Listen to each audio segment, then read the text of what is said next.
A good question to ask is why the Republican and evangelical right have chosen abortion as the central issue. The disqualifying or qualifying issue. There are many, many things. If we're thinking pro-life, there are many things that cause death in this country. Shoot, poverty causes a huge number of deaths. Poverty in all of its various tendrils that stick out in all different parts of our nation. Gun violence causes a huge number of deaths. There's lack of access to medical care is largely a function of poverty, but it's also a function of who works what kind of jobs. Who has the better paying job, who has the worst paying job. Better paying jobs usually provide medical insurance. Mine does. Very good medical insurance as I drive this truck. So the question is, why abortion? And there's a very, very good reason for why the evangelical right would want to, why the Republican Party would want to lead the evangelical right by the nose with abortion.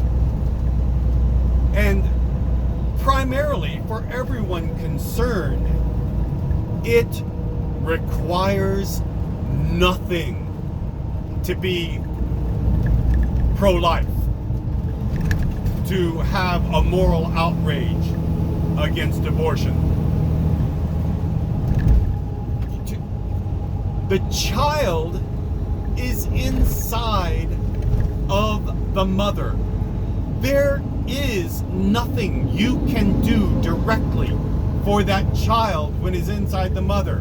And that explains why, for the Republicans, that they care very, very, very much for the unborn child at risk for abortion, but don't give a flying flip for that child as soon as he is born.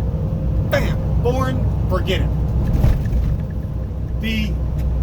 And the reason for that is it takes nothing to be pro-life for the child before he's born. After he's born, my goodness, then the issues are complicated, expensive, and chronic. They're difficult to manage. There's just all kinds of very important issues for the child once he's born, and none for the child before he's born. And so it's the ideal. You can stand there and be morally outraged at the thought of this woman thinking of having an abortion, and if you somehow work it out through constricting the supply of abortions through legislation or through the courts, who gets to pay for that? The mother does, and the child does, not the person who's morally outraged. The person who's morally outraged, it requires absolutely nothing from them.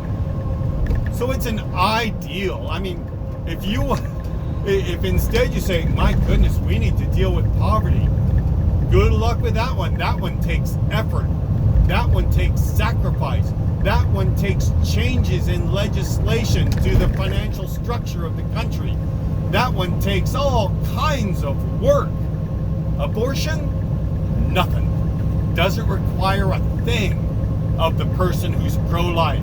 It just requires that they look with moral superiority on the person who has to foot the bill for it. And that is why it is the Republican and evangelical rights whipping boy and central issue